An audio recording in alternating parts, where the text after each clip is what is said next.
roll out this fucking... I think it was just like a big container, and they just open it and just hope that it went towards them. And the first time... like the wind changes. Yeah, no, the first time the wind carried it to, I believe, the British lines and just annihilated them, like caused so much panic and chaos, because no one's ever seen anything like it. And it was like...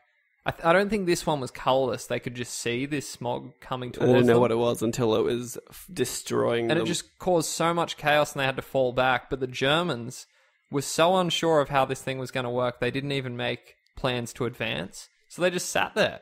And they could have broken through, but the order was never given. So they just like... But also, wouldn't you be breaking through the gas? Like, you'd have to...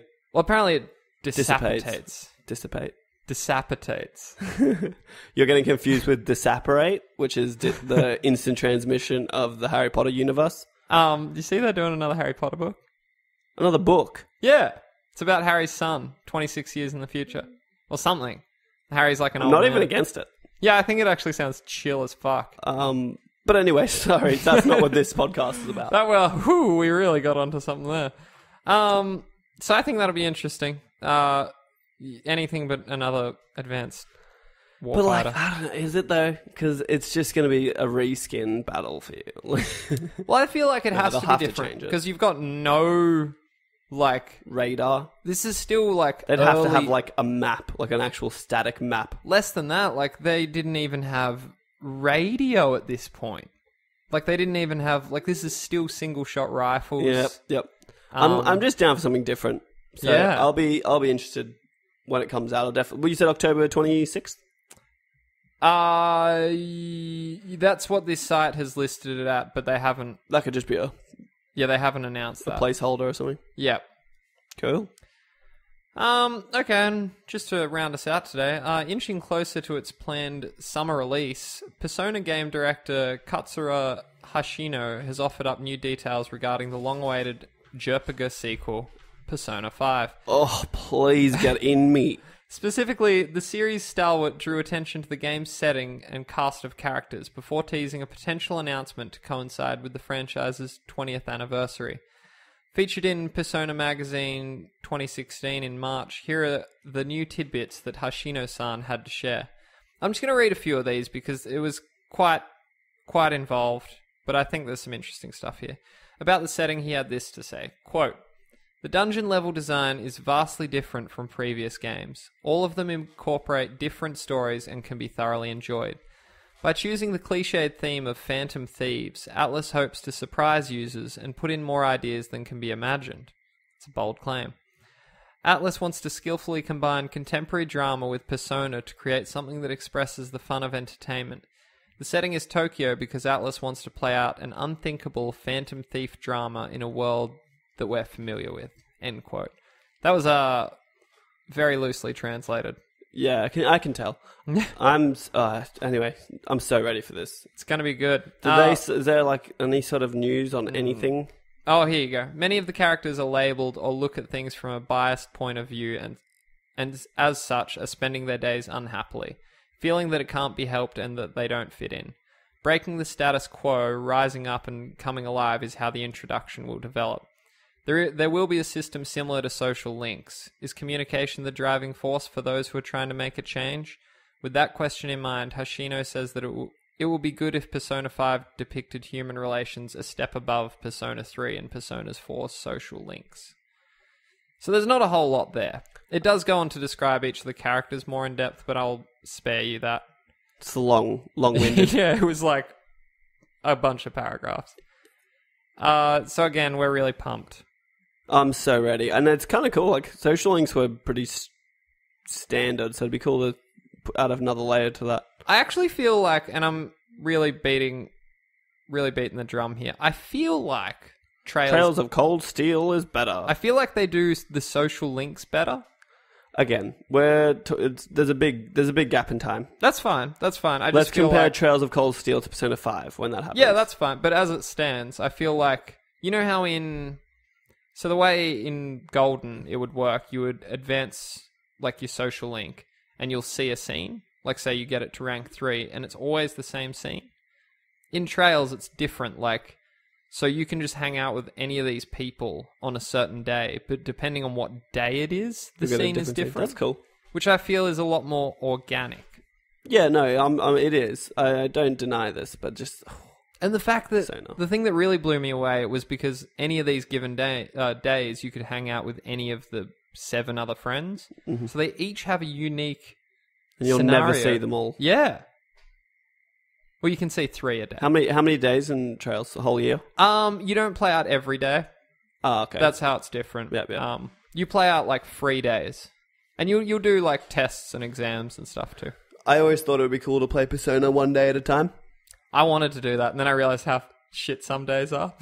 Like, you just don't really do much. But that's fine, like, just, that's all you do. It'd be a cool, like, blog or something. Just like a good chronicle. Let's Play. Yeah. Just like once a day, you play that one day. Just a little bit. I think that'd be interesting. That'd be fun. And then I guess you got, like, the dungeons where you just grind the same for, like, one day. You know? Well, and that way you could play it a whole bunch for a day, like, not have to just, like, be done in 2 minutes. Yeah. You know what I'm saying, ladies? Yeah, I do know what you're saying. Speaking of ladies... actually, I'm going to move into the PS forecast, if that's all right with you. I've ruined it, I got it. You really have. This week's PS forecast, it's my turn, and today I'd like to just give a little shout-out to Attack on Titan. Attack on Titan's being published by Koei Tecmo, and it's meant to be coming 2016, but the date is to be announced. It's being developed by Omega Force, and it's coming to the West. I imagine it'll hit Japan first, but it just looks really chill. Looks like a nice game. If you're familiar with the anime, it's basically a dystopian world that is overrun by these titans, which are these like freakish giants, and they come in all different sizes, but most of them are like the size of a house. Naked human giants. They're freaky, and they're like kind of like dolls, like they have no emotion. And they eat you. Yeah, and all they do is just eat humans, and humanity's walled themselves off into this one last city, and there's this elite corps, which I can't remember what they're called. Are they rangers? I'm unaware. I only watched like 5 episodes. That was a long time ago. Alright, well, yeah, basically you have this directional movement gear, which is like harpoons that shoot out of their backs, and they fly around in a crazy anime style. And they cut the titans down. Oh, I actually forgot the game. Never mind. There's a game on Vita that I didn't play for long, the Jerpiga. Which Jerpiga? With the Panopticons. Oh, why can't I think of what that's called? Yeah, exactly. I hate myself. Yeah, we suck. Oh, it's actually so classic. I have the Vita. But I think this looks really cool. The anime and the world are really nice, I thought. And all the stuff I see from this game's got me pretty pumped. Yeah, it's kind of like Metal Gear in the way you've got, like, each of your missions gets ranked and whatnot. Yeah, and it looks like you like have support characters, like AI-controlled teammates. The movement's really cool. Freedom Wars. Freedom Wars. I don't even have it on there, I just remember. I deleted it because I didn't play it. How's that was on PlayStation Plus? So now I just have it. Oh, I was angry about that. Because I spent money on it, didn't play it, and then it was free. Yeah, it's bullshit. It's just the way it goes. Does look cool. Looks interesting. Just I worry, just based on the gameplay I've seen, that it'll get very repetitive very quickly, because the whole thing is their weakness is behind their neck.